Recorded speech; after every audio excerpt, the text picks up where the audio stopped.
Muy bien, ya estamos muy arriba en las clases de arte y está muy bien. Eso quiere decir que vamos avanzando, al menos tenemos la ilusión del avance, ¿no?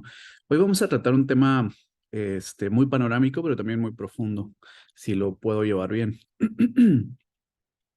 Y bueno, todas las clases que tomemos de arte son no solamente una relación con la historia de las artes, que está bien, que tiene su lugar, sino es más bien qué le aporta el arte a, a nuestra vida y a nuestra historia particular también y a lo que la humanidad se pregunta de sí misma. Para mí es muy importante.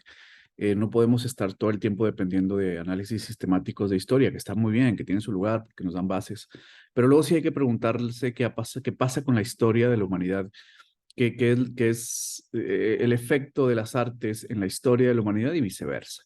Entonces, bueno, esta clase pretende hacer un movimiento, la clase de hoy, esta clase específica de hoy, estamos tratando el tema del origen del arte contemporáneo y vamos a hacer una contraposición porque hay algunas ideas de un pensador que se pide a Baudrillard, que escribió un libro muy duro sobre la obra de arte contemporánea. Entonces vamos a tomar algunas ideas de él, lo vamos a cuestionar.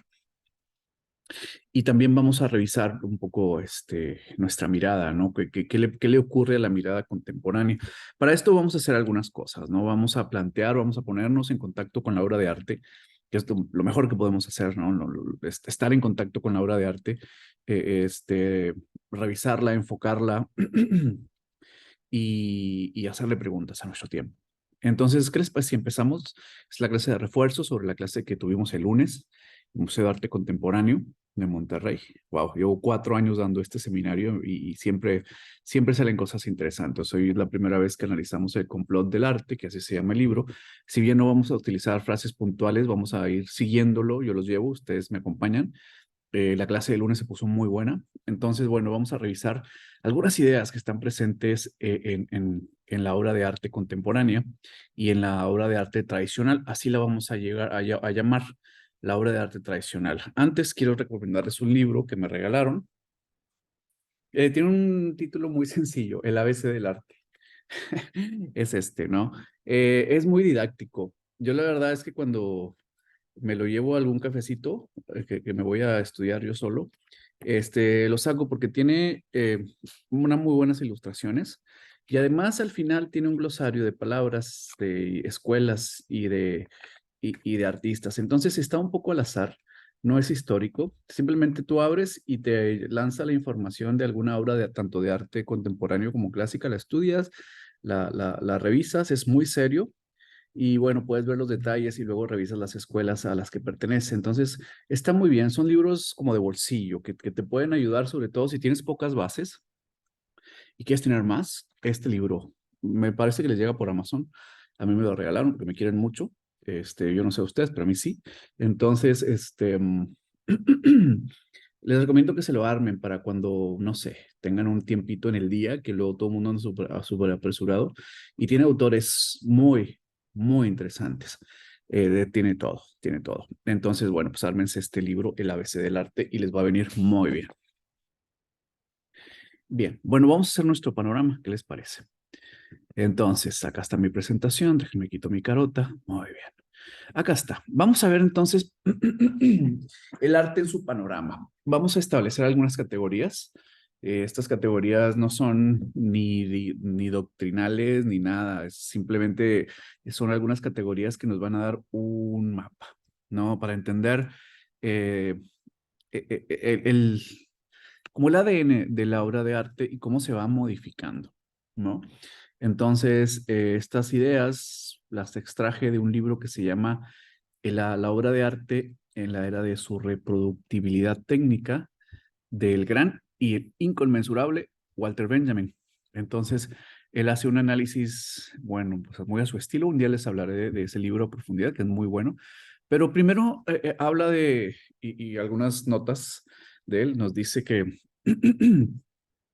que la obra de arte primero está consagrada a la magia, a lo sobrenatural. Miren qué bonita diapositiva nos arrojó aquí el PowerPoint, que ya hace el trabajo por nosotros. Así debe ser. Entonces, La obra de arte antes estaba consagrada a lo sobrenatural, a lo mágico, ¿no? Y es muy interesante porque digamos que en este momento de la historia del arte, los objetos nos infinitizan. Es una palabra muy buena. Es decir, que al verlos, que al tocarlos, que al venerarlos, que al respirarlos, que al tenerlos en nuestra vida diaria, no solamente determinan nuestro momento del día, el momento del día de la humanidad, determinan el poder también y nos ponen en relación con el cosmos. Entonces, este tipo de belleza es una belleza cósmica porque le informa, vean nada más el peso que tenía el arte y que sigue teniendo en muchos sitios del mundo, ¿no? Donde todavía hay este tipo de relación con lo mágico, güey. Digámoslo de una manera un poco más dura, tal vez con lo supersticioso. Nosotros ya podemos decir eso, pero para ellos eran sus dioses, ¿no? Los seres que crearon el mundo y que podían destruirlo. Entonces el arte y el artista infinitizaban la realidad. Y es un término que a mí me gusta mucho porque nos da totalmente, la palabra es tan poderosa que captura la idea. Entonces, en un primer momento, lo sobrenatural regía, el objeto se relanzaba de muchas maneras, pero sobre todo nos iba a impactar en nuestra relación con el cosmos, con la realidad de un mundo pues, que sobrepasaba a la humanidad y que el arte lo registraba. Entonces, el arte era este pliegue que a través de distintas, perdón, concepciones de belleza, calculaba la vida de los humanos, ¿no? Los ponía frente a sí mismos. Luego vimos que la siguiente justificación del arte, así les podemos llamar también, esta palabra, las justificaciones del arte, ustedes también la pueden encontrar en un libro que se llama La actualidad de lo bello, de Hans Georg Gadamer, y habla pues que una la siguiente justificación del arte pues es la teología. Es decir, que la base, el epicentro era pues la búsqueda de Dios, de lo bueno, de lo valioso, del sacrificio, de entendernos como seres carenciados, que estamos expuestos a un mundo terrible y oscuro, pero que en este mismo mundo terrible y oscuro existe un amor a Dios, un amor a la belleza, esta religión del arte que nos saca de nuestra realidad. Aquí también el mundo se infinitiza. Los objetos se relanzan como reexplican la realidad, ¿no? La realidad es muy, eh, es arrolladora, como siempre, pero hay más porque, bueno, no están desarrolladas algunas cosas que tenemos ahora, como la medicina, por ejemplo. Entonces, se moría igual, se mataba igual, pero ahora quizá tenemos alguna fe en la medicina, ¿no? No sé si demasiada, pero por ejemplo eso no estaba antes. Entonces, la figura de Dios para combatir el mal es muy importante, ¿no? Y la vida se vuelve una lucha entre el bien y el mal que se condensa, que se concentra, que se concreta, que se cristaliza en las artes. Entonces, este cuadro es Judith Holofernes de El Caravaggio, y habla de esta tremenda maldad y este ser que es pura pasión, que es Holofernes, que es el capitán, bueno, perdón, no sé si capitán o general, no conozco, no soy tan conocedor de los rangos del ejército y qué bueno, este, pero es una persona con un rango muy importante en el ejército, en un ejército de conquista que viene arrasando al mundo, se dice en el libro de Judith, que es la máquina de matar más poderosa que había hasta entonces, ¿no? Y venía conquistando y asesinando y arrasando y exterminando. Y representa esta parte de la humanidad sin Dios, sin lo bueno, sin lo valioso, sin la mirada del otro que nos permite ver a los otros como nos vería Dios, como dice el poema de Borges, ¿no? El otro poema de los dones. Entonces, Holofernes es nosotros, la humanidad sin Dios, la humanidad carente de piedad. Y Judith, que es una mujer bella, que es la mujer más bella del pueblo judío, que es el siguiente pueblo que se tiene que conquistar, pues Judith representa esta belleza, pero no es una belleza plana como la que veríamos en cualquier palacio de hierro. No es una belleza que termina en sí misma o que termina en algo tan básico como el consumo. No, es una belleza que da a luz, que se proyecta. Es una belleza que va más allá del estado de sí misma. Y eso no tome nota porque nos va a servir cuando estudiemos la parte del arte contemporáneo, ¿verdad? Bueno, muy bien. Entonces, ¿qué ocurre? Que la belleza es tomada y es infinitizada por Dios. Y este señor, volviendo a la trama, está enamorado, se enamora, bueno, no se enamora así como que quiere formar un hogar, sino más bien quiere, pues, ¿cómo les diré? Ustedes imagínense lo que quiero decir. Le quiere dar ese cariño, ¿no? Ese cariño, pero sexual. Y Judith lo enamora, lo seduce, lo emborracha y el plan de Dios es que le corte la cabeza y se la enseñe a a sus súbditos, ¿no? Entonces, cuando esto ocurre, le meten la cabeza ahí con la empleada de Judith y le enseña la cabeza al ejército vencedor, y es una muestra de que Dios era más fuerte que los demás dioses a través de la belleza. Entonces, así funciona la justificación del arte. Siempre van a ustedes encontrar este gran choque entre el bien y el mal, este choque de capas tectónicas que conmovía la mirada, que la proyectaba, que la hacía culta, que la cultivaba, como dicen acá en el norte de México, que la culturizaba, que la cultivaba, ¿no? Que, que, que hacía que la mirada encontrara otros destinos, ¿no? Y es muy interesante, pues, que toda esta parte de este juego cristiano, a pesar de que el barroco es muy oscuro y muy tenebrista, siempre acaba en un instante de armonía. Y ese es un error que se comete hoy día, porque mucha gente que no tiene formación o que no quiere estudiar estas cosas, que le importa un comino, el arte contemporáneo, pues que quiere buscar en el arte contemporáneo lo que había en el arte tradicional. Y eso ya no se puede. Sin embargo, sí que podemos extraer algún tipo de mensaje. No vamos a hacer eso en esta clase, pero claro que en breve lo revisamos. Muy bien.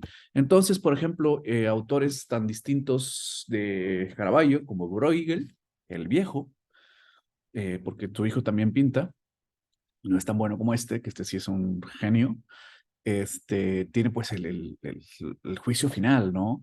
Y tiene esta lucha muy a lo Bosco, pues como los flamencos de este estilo, como Bosco, como Bruegel, un poco como Patinir, aunque Patinir es mucho más limpio.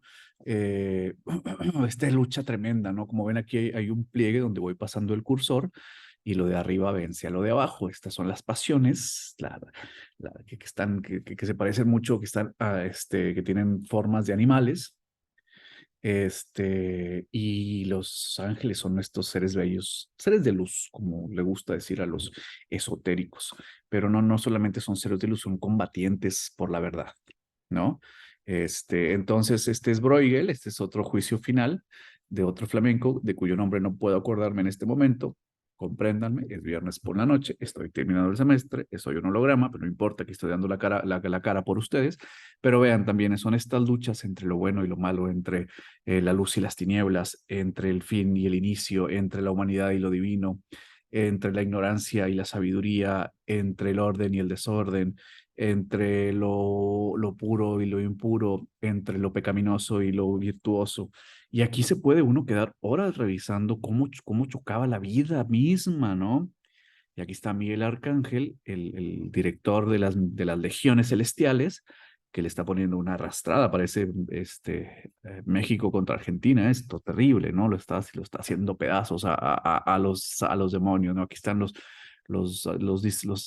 apóstoles, y aquí está el cielo, ¿no? Con San Peter, dejando entrar a los que se portaron bien, aquí con sus pompitas bastante flacas, hay que meterle a la sentadilla, pero entran los buenos y los piadosos y los que lo lograron, y aquí ya se visten para que no anden dando pena, y aquí estos no tienen ropa y están todos en el Seol, ¿no? El infierno, en la condenación eterna, en el sitio donde es el grito y el rumor de la muerte. Entonces, bueno, esto es la, la justificación del arte. Luego avanzamos un poco en la historia y la justificación cambia.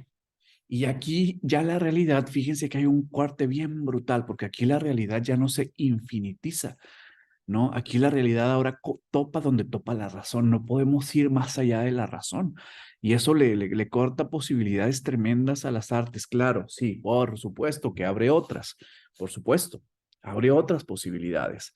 Abre la posibilidad de la democracia, abre la posibilidad de la razón, de la experimentación, de la ciencia, de la búsqueda de la verdad desde otros métodos, pero corta el infinito. Aquí ya no hay un más allá, aquí es racional todo. Bueno, esto es una pintura neoclásica sobre la muerte de Sócrates, pero estos son, ¿no? Estos son las nuevas justificaciones, más racionales, más directamente ligadas con las capacidades de la humanidad de autorrepresentarse, ¿no? Como ven, aquí cortamos los vínculos con el más allá y ahora, y todavía no descubrimos un yo profundo, ¿no? Como vendría un poco más adelante. No, aquí estamos como en un pliegue en donde la belleza está muy ligada con la razón y con la sobriedad, con el lema de la ilustración también, ¿no? Con la fraternidad, con la verdad, también con la justicia, con temas mucho más humanos.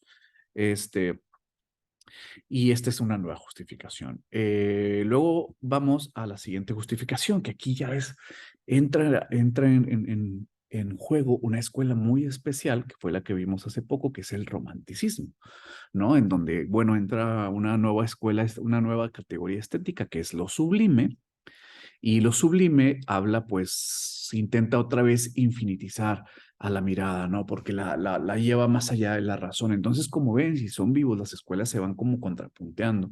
Entonces, la nueva justificación de las artes, ya que no es la mágica, ni la teológica, ni la racional, ahora es algo que se llama la voluntad, ¿no? Que te propulsa hacia lo terrible, ¿no? En donde la belleza todo ya no es el sitio de llegada de las artes, sino el sitio de partida. Entonces tenemos estas justificaciones de las artes, ¿no? En donde, como vimos en la clase anterior, hay una relación muy poderosa con lo sublime y donde la voluntad humana, claro, nos lleva otra vez a destaparnos del dominio de la razón y es la voluntad, la nueva justificación. Y luego, la última justificación que tenemos antes de entrar al arte contemporáneo, pues es el inconsciente, ¿no? Con la escuela simbolista, que es de mis favoritas, de mis predilectas, es un eje rector también muy fuerte porque aquí, bueno, la realidad ya no se infinitiza, ya no se racionaliza, ya no es mágica, es hacia adentro, ¿no? Es investigar en esto que les gusta bastante a ustedes, que son las pasiones, ¿no? Que es aquello que rompe cualquier dispositivo social, moral, religioso, todo aquello que nos atrapa como seres humanos y como nos congela. Bueno, pues el simbolismo lo quiere romper, lo quiere retar. Es un sitio también muy angustiante, pero muy necesario porque las artes van encontrando sus justificaciones. Nunca volverían a ser tan poderosas las artes como en el barroco. Eso es una apreciación personal. Pero en el simbolismo sí que encuentran nuevamente una agitación, ¿no? Una potencia que agita la realidad. Entonces, bueno, vamos a revisar brevemente. Recuerden que esta es una clase, no es muy larga, es simplemente reforzar lo que vimos el lunes y los que no pudieron verla o la están tomando de otra manera, pues aquí más o menos pueden ir tocando los puntos principales. Bueno, ¿cuáles son las características de la obra de arte tradicional? Así vamos a llamarla.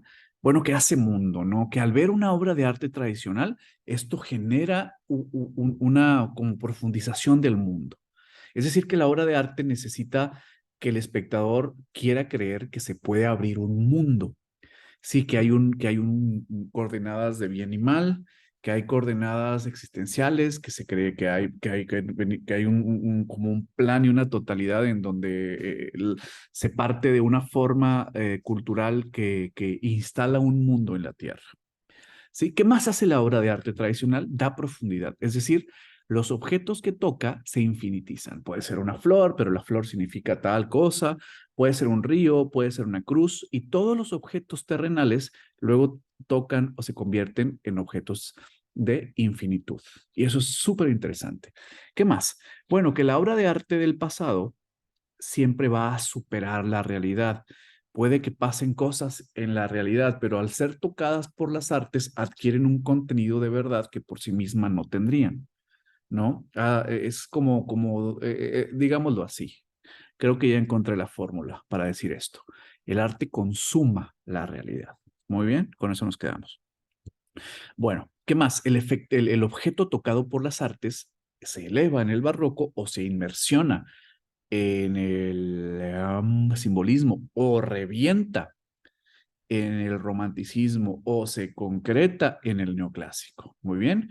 ¿Qué otra característica tiene la obra de arte tradicional? Que nada la supera. No hay un punto en la imaginaria que sea superior a la imagen artística. No tiene que estar compitiendo con 40.000 selfies, con 200.000 imágenes del nuevo celular, con la jeta del nuevo gobernador, no tiene que competir con nada. La imagen es una monarquía, ¿no? No tiene que luchar por su lugar en el mundo. y entonces es como el top del momento imaginario. ¿Qué más? ¿Qué exige una mirada? Bueno, exige la imagen artística, exige no solo emoción, sino racionalidad, o exige lo sublime, es decir, que nos autoprofundiza, es decir, que nos lleva a un estado distinto, que por su profundidad misma, la obra de arte abre mundos en nosotros. Muy bien, la obra de arte tradicional. Muy bien. Entonces llegó un momento en la historia de la humanidad muy duro, que cambia todo lo que ha ocurrido, que cómo logramos, cómo se coloca esto que he dicho que es tan potente y, por qué no decirlo, tan interesante de la obra de arte tradicional, qué es lo que viene a romper, digamos, su dominio. Bueno, de acuerdo a algunos teóricos como los que hemos visto como Susan Sontag o como este...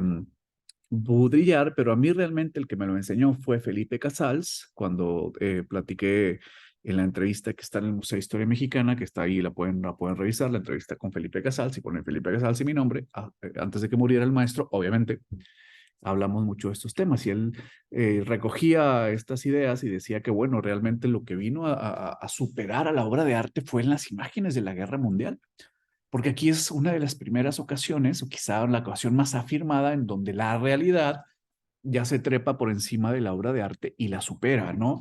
Entonces, la obra de arte que antes consumaba la realidad, ahora se ve rebasada por la brutalidad, por la violencia, por la potencia de lo que ocurre en la realidad misma, que ya el arte no logra consumar esto, no logra alcanzar lo que ocurre en las guerras. Entonces, al tomar muertos en las guerras, a tomar al fotógrafo, meterse a las trincheras, bueno, no hay artista que pueda llegar a esto. Claro, está atrapado en fórmulas estéticas, pero rompe la estética de la foto, porque no vamos a regocijarnos con la estética de una foto como esta. Más bien, nos supera por todos lados. Y por si fuera poco, bueno, luego viene la Segunda Guerra Mundial, que se pone peor, que es una cantidad, ya está más desarrollada la fotografía y el cine, ya los elementos para documentar esto son tremendos y nos rompe por completo. Entonces la obra de arte ya tiene una imagen que la supera, ¿no?